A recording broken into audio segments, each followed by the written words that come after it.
My story doesn't start with ghostly apparitions or supernatural phenomena. No, it begins in a small, sun-scorched town in Arizona, a place where the desolate landscape mirrored the emptiness I felt growing up. My mother was a fleeting memory. Her departure when I was just 6 left a void filled by my grandmother's oppressive presence. She wasn't the warm, cookie-baking stereotype. She was a storm of anger and bitterness, a relentless force that seemed fueled by some hidden fury. Life under her roof was a series of silent meals, stern looks, and a constant undercurrent of fear. The house, a 2-story relic that might have been charming to an outsider, was my prison. It creaked and moaned with the desert wind, as if protesting its own existence. My room, a small, windowless space, was both my sanctuary and my cell. My father, once a beacon of strength and laughter, became a shadow after my mother left. He submerged himself in work, leaving before sunrise and returning after dusk, escaping one hostile environment for another, leaving me alone to navigate the turbulent waters of my grandmother's mood swings. The punishments for the smallest infractions were severe and arbitrary, leaving me walking on eggshells, always bracing for the next outburst. It wasn't just the physical marks that hurt. It was the look in her eyes, the venom in her voice that told me I was nothing, less than nothing. But there were moments, brief and fleeting, when I saw something else in her eyes, a kind of pain, a regret that mirrored my own. I wondered what sorrows lay buried in her heart, what twisted her into this figure of fear and control. Not that understanding her pain made mine any less, but even in the midst of my own suffering, I couldn't help but feel a twisted kinship in our shared misery. School offered no respite. I was the quiet kid, the one with the sad eyes and worn-out clothes, a target for bullies and a ghost to most teachers.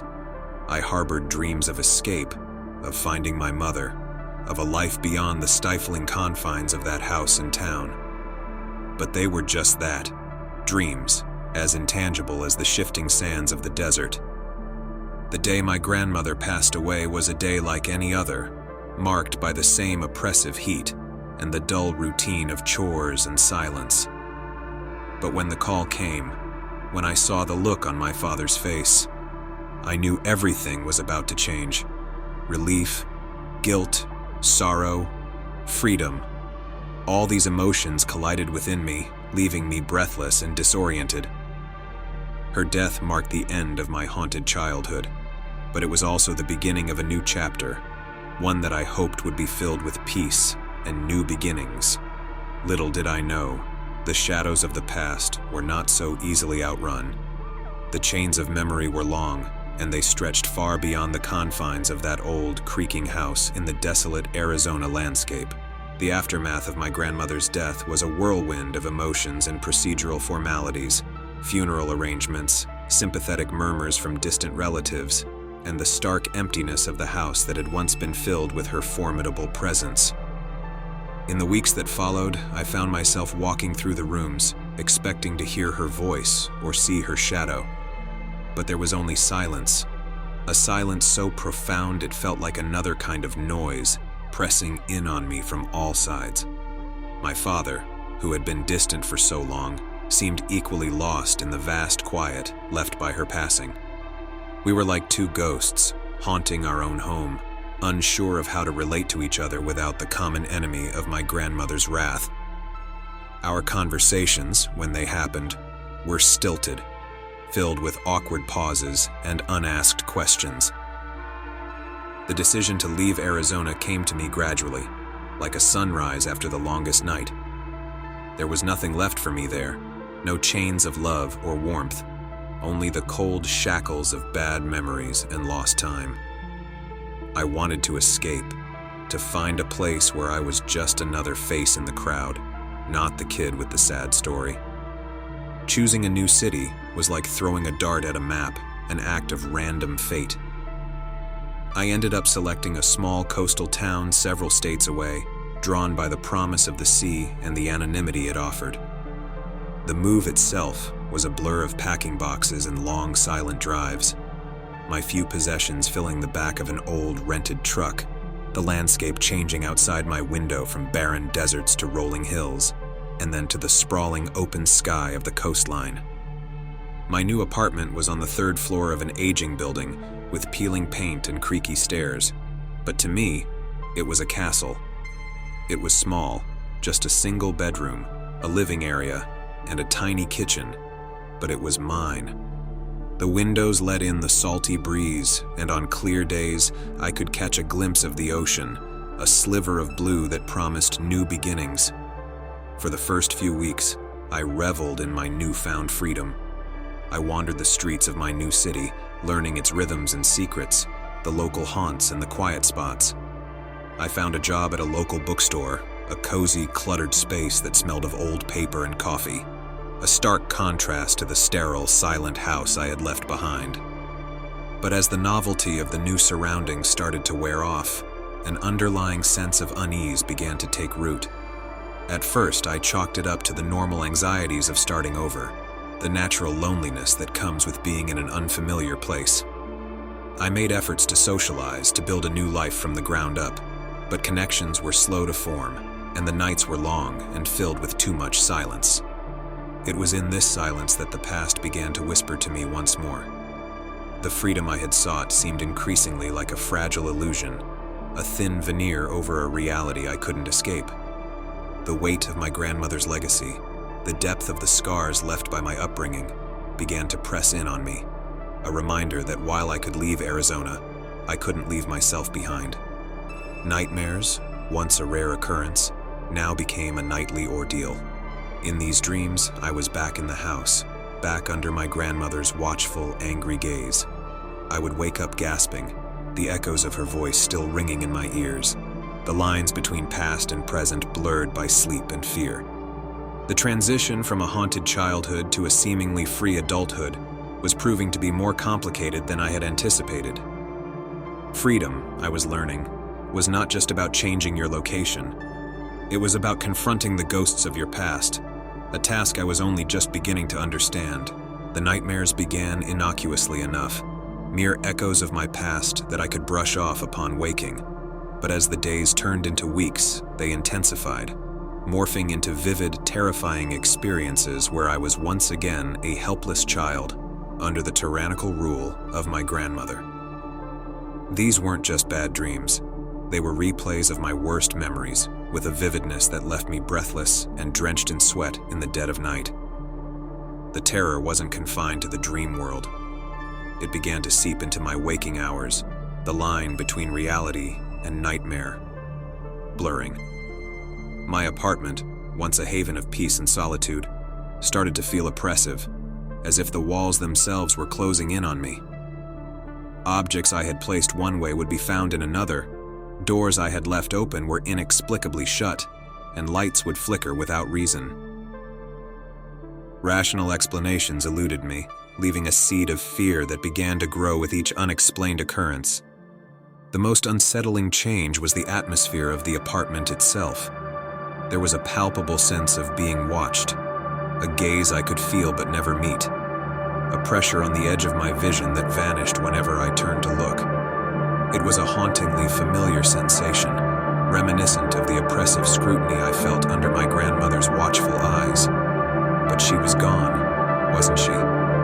The foul smell was the next anomaly, a putrid scent that permeated the apartment at random times. No amount of cleaning, airing out, or scented candles could eliminate it. It was a sickly, sweet odor, a disturbing mixture of decay and something unnamably sinister. It reminded me, chillingly, of the smell that clung to my grandmother's room during her final, bedridden days, a scent I thought I had left behind in Arizona. My sleep became fractured, filled with half-awake, half-dreaming states, where I could swear I heard whispers in the dark, felt the brush of unseen fingers against my skin. I woke from these half-sleeps gasping, heart racing, with the unsettling feeling that something had just left the room. The rational part of me insisted it was all in my head, the stress of the move and the new job manifesting in disturbing ways. But deep down, a primal part of me knew that this was something else, something far more sinister. I began to dread the night, the setting sun filling me with a growing sense of anxiety. I started to sleep with the lights on, a small, defiant stand against the creeping terror, but it did little to ease my fear.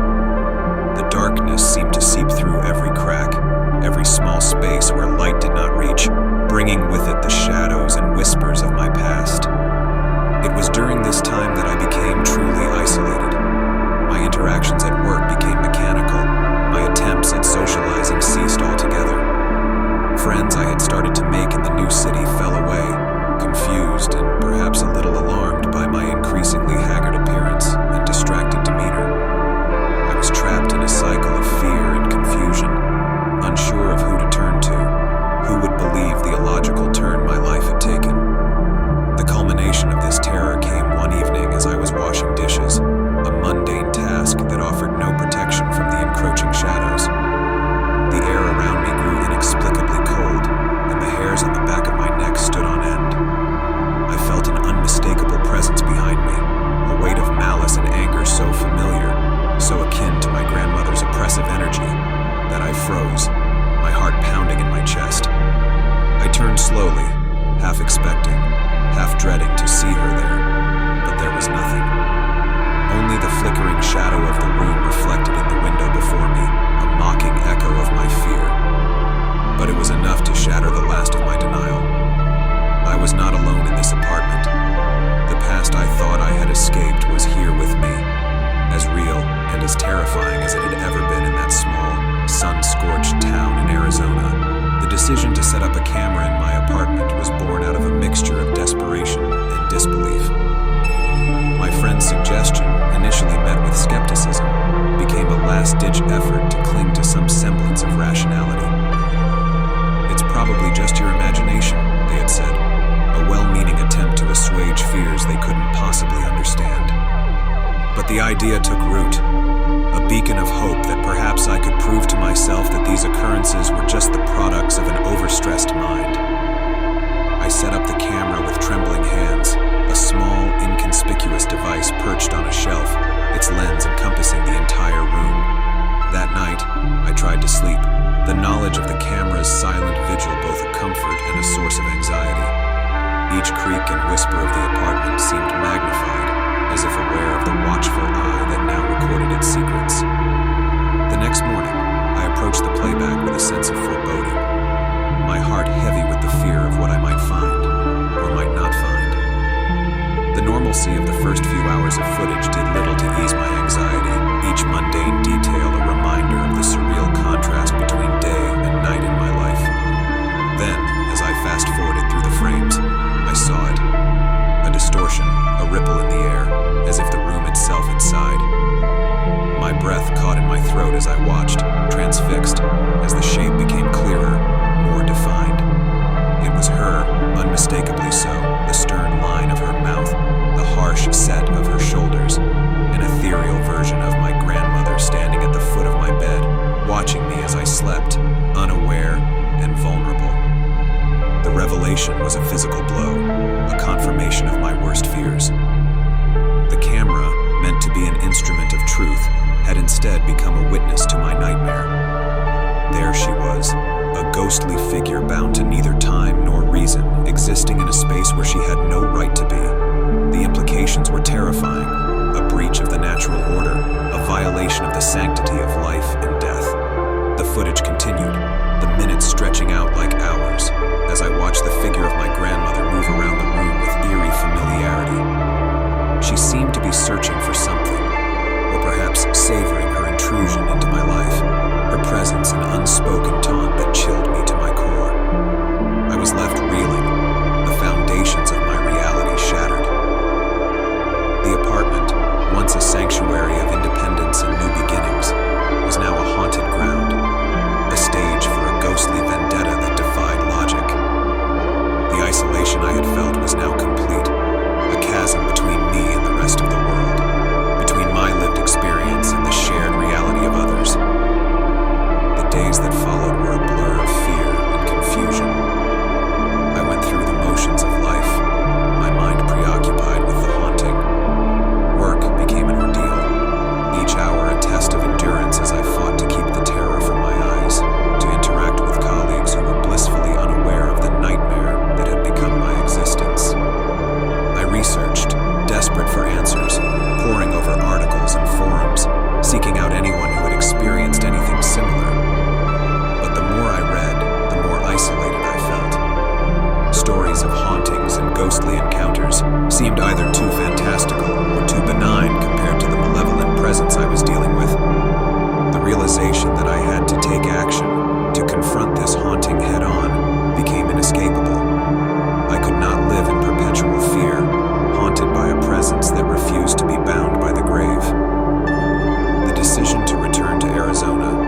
source of my torment was not made lightly. It was a journey back into the heart of my darkness, an attempt to confront the past and reclaim my future. But even as I made preparations to leave, the weight of what I was doing set in. I was embarking on a confrontation with forces I barely understood, driven by the slim hope that facing the source of my nightmares could somehow banish them. The thought of returning to the place where it all began, to possibly confront the spirit of my grandmother, was daunting. Yet amidst the fear, there was a spark of determination, a refusal to be a victim any longer. I had survived her tyranny in life. I would not succumb to her shadow in death. The journey back to Arizona was not just a physical one. It was a pilgrimage into the heart of my fears, a step towards a confrontation that I hoped would lead me out of the darkness. The journey back to Arizona was a pilgrimage through the landscapes of my past, each mile marker ticking off the distance to a confrontation that felt both inevitable and impossible. As the familiar yet alien landscape of the desert unfolded before me, memories long buried began to surface, a montage of fear, resentment, and a deep-seated longing for resolution. Arriving in the town where I had grown up felt like stepping into a time capsule. Everything was as I remembered, yet everything had changed. The streets held the ghosts of my childhood, echoes of laughter and tears that seemed to emanate from the very ground. My childhood home stood unchanged, a monument to the past, its windows like blank eyes that offered no recognition. Standing before the house, I was struck by the weight of what I had come to do. This was where my nightmare had begun, in the very rooms that had witnessed my grandmother's harsh rule and my silent suffering. The air was heavy with the heat of late afternoon, and for a moment I hesitated, caught between the urge to flee and the need to confront my past. My visit to her grave was a surreal experience. The cemetery lay on the outskirts of town, a quiet field of stone and memory. Her grave, marked by a simple headstone, was just as I remembered it from the funeral. But now, standing before it, I felt a complex mixture of emotions: anger, sorrow, and an aching desire for closure. I spoke to her then, my voice barely above a whisper, carried away by the desert wind. I told her of the pain she had caused, the shadows she had cast over my life. But I also spoke of my desire to move on, to shed the chains of fear and resentment that had bound me for so long. I asked for her to let me go, for peace, both for myself and for her troubled spirit. As I stood there, a sense of calm began to settle over me, a feeling so foreign and yet so desperately needed. It was as if the act of speaking, of acknowledging the past and my pain, had lifted a weight from my shoulders. The oppressive heat, the desolate landscape, they all began to fade into the background, replaced by a sense of release, a first step towards healing. But the calm was short-lived. As I turned to leave, a cold gust of wind swept through the cemetery, chilling me to the bone despite the desert heat. It was a stark reminder that while confronting the past is necessary, it does not guarantee immediate peace. The road to healing is long and fraught with setbacks, and though I had taken the first step, the journey was far from over. Returning to my apartment, I found it as I had left it, but my perception of it had changed. It was no longer just a place of fear and haunting. It was a battleground where I had faced my fears and survived. The shadows that had once seemed menacing now appeared diminished, less potent. The atmosphere of dread that had pervaded the space seemed to have lifted slightly, as if my confrontation with the past had weakened the hold of the haunting. But even as I sensed this shift, I knew that the struggle was not over. The presence of my grandmother, though less oppressive, lingered on the edges of my consciousness. I understood now that banishing her completely would require more than just a single act of confrontation. It would require a sustained effort to reclaim my life and my space from her influence. In the days that followed, I took steps to cleanse my apartment, both physically and spiritually. I filled the space with light and life, with plants and colors that brought me joy. I spoke words of banishment and protection, reinforcing my intention to live free from her shadow. Slowly, the apartment began to feel like a home again, a sanctuary that reflected who I was and who I wanted to be. The nightmares, once a nightly torment began to recede. They did not disappear completely, but their grip on me lessened, allowing me to sleep and dream of things beyond the past's cold grasp. I began to reach out again, to rebuild the connections I had severed in my fear and isolation. Life, with all its uncertainties and challenges, began to open up once more. I realized then that the haunting had been more than just a supernatural affliction. It had been a manifestation of my unprocessed pain and unresolved past. Facing it had not just been about confronting a ghost, but about confronting myself, my memories, and my long-ignored wounds. The journey is far from over. Healing is a process, not a destination. But I now walk that path with a lighter heart and a clearer mind, knowing that while the past may shape us, it does not have to define us. My grandmother's shadow may never fully leave me, but I'm no longer a prisoner to it. I have faced the darkness and found within it the possibility of light.